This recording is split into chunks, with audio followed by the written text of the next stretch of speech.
right, everybody, let's jump right into it. We are going to do a deep dive into the new Fantastic Four trailer, First Steps. All right. And there's a lot to unpack here, so I'm excited. Yeah, tons to break down. So did you catch that symbol on Reed's chalkboard? Oh, yeah. It kind of looks like the symbol for the negative zone. Yeah, it does. And I think that's a big piece of what they might be doing here. Yeah. If it's the negative zone, that opens up a lot of possibilities. It does. And that could be tied into the origin story too, potentially. Well, yeah, I mean, that was my next thought, was like, what if? Yeah. What if the negative zone plays a big part in this movie? Yeah, I mean, it could be more than just like a cool Easter egg or just a little nod. You know, what if it's like deeply connected to their origin and even to the villain? Well, and I mean, what if we even get an eyeless? Oh, that would be amazing. Right. I mean, to see the Fantastic Four battling an eyeless and his bug-like army in this like surreal landscape. Right. I mean, visually, it would be so stunning to see that on screen. And I think the negative zone is just such a perfect setting for the Fantastic Four because it's so bizarre and otherworldly. Well, and it would tie them to the wider cosmic world of the MCU, too. Exactly. Right. Yeah. I mean, it would really open up a lot of potential for future stories. Absolutely. And, you know, speaking of visually stunning, I mean, that shot of the Baxter building in the beginning. Yeah. Amazing. It's so sleek and modern. It's not at all like the slightly more chaotic version we see in the comics sometimes. Right. Yeah, it's definitely a statement building. Yeah. And you know, the Baxter building is more than just a headquarters. It's a symbol. I mean, remember, it was the first publicly acknowledged superhero HQ in the Marvel Universe. That's right. Like, in a world where superheroes were just starting to emerge. Yeah. The Fantastic Four were really making a statement by putting their headquarters right there in the middle of New York City. Loud and proud. Exactly. Yeah, exactly. And of course, it's been destroyed. Of course. And rebuilt so many times that it's like legendary at this point. Yeah, absolutely. So speaking of legendary, how cool was that family dinner scene? Oh, that was so great. Not just because we get to see the Thing looking amazing. Yeah, the Thing looks awesome. But because we saw Herbie, the robot, serving up dinner. Yeah, no, Herbie. I was like, wait a minute. I love that they brought in Herbie. Where did Herbie come from? I thought... Yeah, so Herbie is... I thought he was from the comics. Actually, a really interesting example of how different mediums can influence comic book lore. He was actually originally created for the 1978 animated series. Really? Yeah, because due to rights issues, they couldn't include Johnny Storm in the cartoon. Okay. So they created Herbie to kind of fill that void. Interesting. And then he was so popular that he actually ended up making his way into the comics in like 1979. That's great. That is so cool. Yeah, so it's a cool little full circle movement there. So after that, after the family dinner, we see Reed with this giant chalkboard. So much chalk. Filled with equations. This like classic Reed, lost in thought, always trying to solve problems. Yeah. But what if it's more than just that? What if that chalkboard is our first clue to the Future Foundation? Oh, interesting. In the comics, the Future Foundation is this group established by Reed to basically safeguard the planet using advanced technology, and they've got all these scientists and heroes and allies working with them. Wow, so it's not just a bunch of equations. Yeah. It's like plans. Yeah, it's like he's working on something big. Yeah. And the Future Foundation is all about proactively solving problems, you know? Right. It's not just about reacting to threats, it's about it's about being prepared and looking ahead. Yeah, being proactive. Yeah. That's a big goal, though, right? Yeah, protecting the whole planet. Protecting the whole planet. That's a big job. Yeah, but, I mean, if anybody can do it. It's Reed Richards. It's Reed Richards. Right. Mr. Fantastic. All right, so then we get to the fun part. Oh, yeah. The origin story. Here we go. We see the team in their, like, kind of retro spacesuits. Yeah, love those suits. Right. About to launch into space aboard Marvel 1. Classic Marvel 1. Right. It's just like a visual reminder of how this all began. Yeah, and you know, Marvel 1 itself is such an important part of Fantastic Four history. Yeah, absolutely. It's during this space flight that they encounter those cosmic rays that give them their powers. Right. But the ship doesn't survive. Right. It crashes back down to Earth. It's interesting, though, that we only see, like, Sue, Johnny, and Ben using their powers. Yeah, where's Reed's powers? What's going on? Right. What's he going to be able to do? Yeah. Maybe they're saving that reveal for the movie. Maybe. Yeah, they're keeping us in suspense. Yeah, keep it a mystery. But hold on. Okay, I need to know more about Ben Grimm walking down that street. Oh, yeah, what is going on there? Full of Halloween decorations. Yeah, it's like Halloween time. Right. He's got that classic trench coat and fedora combo going on. Right. He's trying to blend in. Yeah, he's trying to be incognito. But where is he? Like, what is that place? That's Yancy Street. Okay. That's Ben's old neighborhood. Okay. It's a tough part of New York City. Okay. And it really represents a past that he's trying to escape. So he can't escape his past even though he's a superhero. Not really. He's Right. still got that connection to Yancy Street and everything that comes with it. Yeah. Wow. Yancy Street sounds rough. It is, yeah. It's a rough place. But it's interesting how it's tied to his character. Yeah, it really adds some Yeah. depth to him, you know? Right. Like He's not just a big rock monster. Right. He's got this whole backstory and Yeah. this connection to this place. Yeah. Wow. So he's going from like a Yeah. tough street kid to a superhero. Exactly, yeah. That's amazing. It's a big transformation. Yeah. Yeah. Yeah. It's not an easy journey for him. Yeah. That's for sure. It really highlights Yeah. how, he's dealing with not only the physical changes Right. of becoming the Thing, but also all this emotional baggage Yeah. from his past. Right. Yeah, for sure. It's a lot to handle. Right. It's a lot to unpack. It is. For Yeah. sure. Yeah, it's interesting how they use that location to like show us a part of his character. Right. But speaking of showing us parts, I mean, the action shots Yeah. with the team Yeah. using their powers. It'll be amazing. Johnny Storm, the Human Torch, just looks Oh, yeah. incredible, soaring through the sky. I mean, the visual effects in this movie are just going to be Yeah. next level. It makes you wonder how they're going to do Yeah. like the powers and stuff, right? Yeah, like how do you visually represent Yeah, the exactly. Human Torch? Right, because in the comics, he's like Yeah. engulfed in flames. Right. He's like on fire. Right, but here it looks like they're doing something different. Yeah, it's more like subtle, almost like he's Yeah. like emanating fire. Right. Yeah, it's like It's a cool take. he's become fire. Yeah. Yeah. Which makes sense, right? When you consider Yeah. where their powers come from, these cosmic rays Right. that we don't really know how they work. Right, exactly. So it's cool to see them kind of play with that visually. Right, yeah, for sure. Okay, so we've talked about Johnny, but Sue's force fields Oh, yeah. look amazing. They're so cool. Right. Did you notice how she's using them in a lot of... Yeah, it's not just like She- shields, She's like Right. manipulating things, maybe even flying. Yeah. It's like she's got a really fine level of control. Right.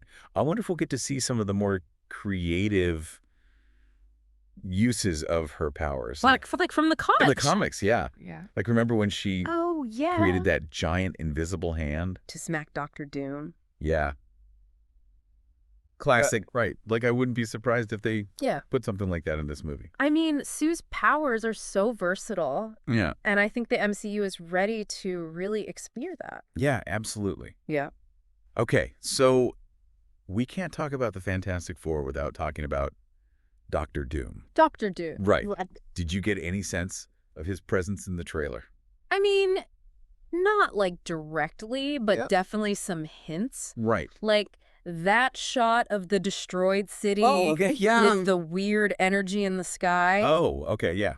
That's Doom, right? That's got to be Doctor Doom. Yeah, it just has that. Yeah, it does. It's got that like menacing vibe that's just like Yeah. supervillain attack. Right, exactly. And then they cut to Sue, Right. like using her force fields in the wreckage. Right, so they're kind of like, It's like they're setting up that yeah, clash. yeah, they're establishing his threat Oh, without exactly. slowing him. It makes it even more impactful when he finally does show up.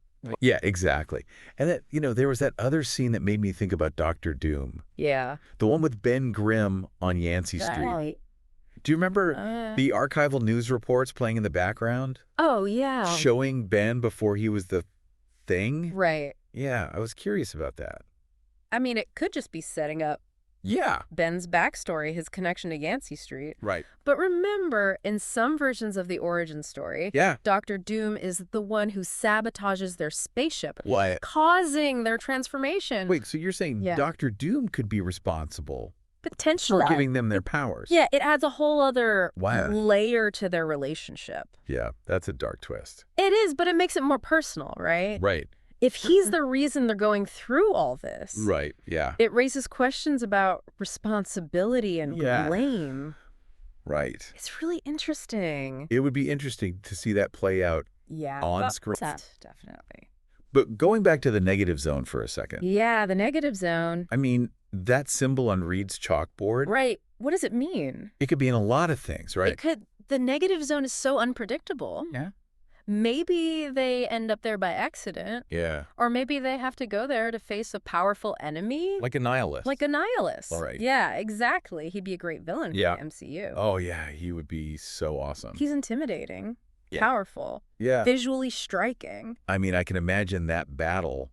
Oh, yeah. Like the Fantastic Four. Yeah. Using all their powers to fight him. Yeah. And his, like, insect horde. Yeah, and that landscape, right? It's Yeah. so bizarre and alien. Yeah. It would be amazing. I mean, the other Fantastic Four movies have been pretty earthbound, right? Mostly, yeah. Yeah, so this would be like something completely different. It would be a visual spectacle. Yeah. And it would make sense with where the MCU's going, right? Yeah, that cosmic Yeah, with the cosmic side of things. direction. Yeah, exactly. We've seen it in Guardians of the Galaxy, Thor, Right. Ragnarok. Yeah. It's all connected. Yeah, absolutely. Okay, so I have one more thought about the negative zone. Okay. What if it's not just a location? Okay. What if it's also like a source of power? Oh, interesting. Like, what if the cosmic rays that gave them their powers actually came from the negative zone? Oh, that's a cool idea. Right. That would make a lot of sense. It would kind of explain why Reed was studying it in the first place. Right, exactly. And it could set up a situation where they have to go back to the negative zone. Right, like maybe to like recharge their powers or something. Recharge their powers or prevent like or contain some kind of energy surge. Yeah, some kind of energy surge. That's a cool idea. Right. Yeah, I like that. Because then it would play into that whole like exploration and scientific discovery. Yeah, That's the Fantastic Four all about. It's not just about punching bad guys. It's about right. understanding the universe. Yeah, they're pioneers. Yeah. Right, they're pushing the boundaries. Exactly. Speaking of pushing the boundaries, yeah, Dr. Doom as the villain in this movie. I mean, come on. Right. It's got to be Doom. I mean, there's definitely hints in the trailer. Yeah, all signs point to Doom. Yeah. I'm just curious how they're going to portray him. Yeah, me too. In the MCU. Right, because he's such a complex villain. Yeah. He's a scientist. Yeah. A sorcerer, a dictator. Yeah. It's a lot. It's a lot. And he's got a really interesting backstory, too. Yeah. I wonder if they'll delve into that in the movie. Right. Like, what are his motivations? Yeah, what makes him tick? What are his vulnerabilities? Right. You know, we need to understand Doom. Yeah. And, like, how his relationship with the Fantastic Four, especially with Reed, plays into that, right? Yeah, because in a lot of ways, they're kind of like mirror images of each other. Right. They're both brilliant minds. Yeah. They both want to make a mark on the world. Right. But their methods are very different. Right. Their motivations are completely different. Yeah, Reed wants to help people. Yeah. Doom wants power control. Yeah, it's that contrast that I think makes them so... interesting. It's such a great dynamic. Yeah, and I think the MCU can really explore that. I can really dig into it. Yeah, in a way that we haven't seen before. Yeah, for sure. So, I'm really excited to see how they handle Dr. Doom Me too, in this film. He could be one of the MCU's best villains. Yeah, he could be. If they do it right. Right, and it'd be interesting to see how he connects to the larger MCU. The possibilities are endless. Right, exactly. Speaking of possibilities, let's go back to that scene with Ben Grimm on Yancy Street. Okay. Remember those Halloween decorations? Yeah. I think that might be more significant than it seems. Oh, okay. Why? Well, Halloween is a time of masks and disguises, right? Right. Blurring the lines between reality and fantasy. Okay. And it's also a time when people confront their fears, their anxieties. Are you saying the Halloween setting is like... Yeah, I think it's a metaphor for Ben's internal struggles. Okay. He's literally wearing a disguise, the trench coat and the fedora, to hide his true appearance. Right, and he's surrounded by all these symbols of like fear and transformation. Exactly, which reflects his own journey. Right, so they're kind of like visually representing his conflict. The struggle to accept who he's become. Yeah. That's a little detail. Yeah, that's really cool. It adds another layer to that scene. Yeah. And I think it suggests that the film is going to really explore the psychological and emotional impact of these powers. Right. Not just the physical changes. Wow, this trailer's packed. I know, right? With so many like layers of meaning and symbolism. Yeah, there's so much to unpack. Yeah. You got to watch it like 5 times. Yeah, exactly. To catch everything. And it's clear that the filmmakers like put a lot of thought into this. They're passionate about it. Yeah. They're not just throwing stuff at the wall. They're really crafting a story. Right.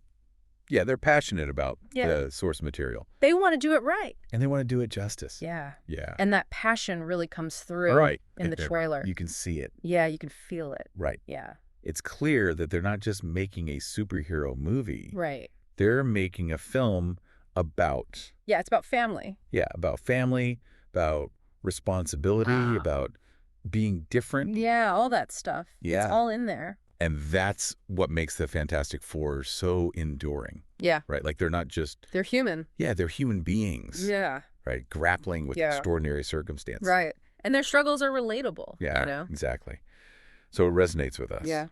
Okay, so we've talked a lot about the Fantastic Four. We have. What about other Marvel characters appearing in this film? Oh, that's a good question. Right. I mean, the Fantastic Four have such a rich history of interacting with other heroes and villains. Yeah. I mean, it would be amazing to see some of those relationships. Yeah, like who do you think we might see? Well, given the cosmic nature of the film, it wouldn't be surprising to see some of the Guardians of the Galaxy. Right, yeah. Maybe even Silver Surfer. Oh, wow. Yeah. He's got a strong connection to the Fantastic Four in the comics. Yeah, that would be amazing. Yeah, can you imagine Silver Surfer just like soaring through space? Yeah.